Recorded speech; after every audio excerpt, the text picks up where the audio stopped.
Finally, I know everyone's getting tired of hearing about global warming, but unfortunately it connects to just about everything in the world now. It connects to ethnic studies in three important ways.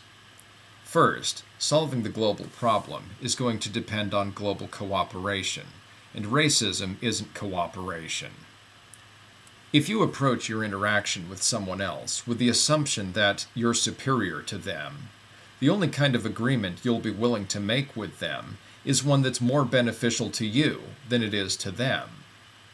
Then you'll do what imperialistic people always do and say that if they have a problem with it, it's their fault for not knowing any better. And if they can see that you believe you deserve the long end of the deal, they're not going to agree to your terms. Then you're not going to end up cooperating with each other. Second, global warming is changing the circulation patterns of rain and snowfall, which is going to reduce the food productivity of farmland in a lot of parts of the world. That's going to lead to a lot of political upheaval. As long as we have economic segregation in schools, we're also going to have what's known as the economic draft. That means a lot of people, which included me, who couldn't get anywhere in the education system, see that the best opportunity to get an education is to volunteer for a war.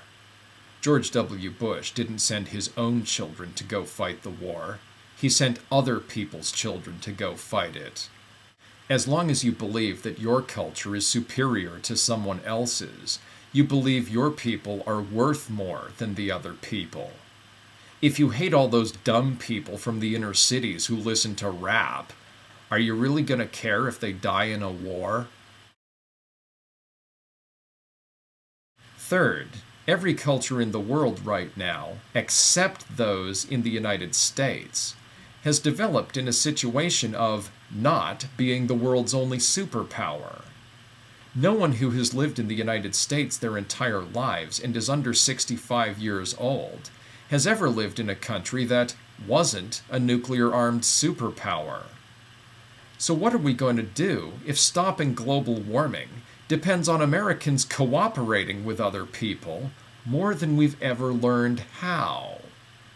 The U.S. military can't win a war against global warming. The people in every other country on Earth already have a lot of practice at living in a world that's dominated by something more powerful than them. So instead of trying to solve our problems by devoting our education system to proving we're better than anyone else, we should be devoting it to learning what other people have done in situations like the one we're in now.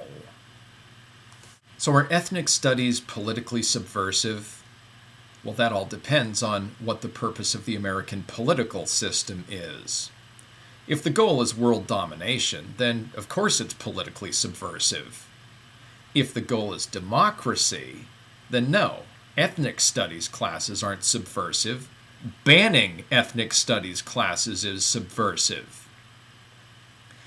If Jan Brewer knew anything about democracy, she would know that democracy depends on secular government. Democracy isn't just the rule of the majority. That would only be the domination of minorities by majorities.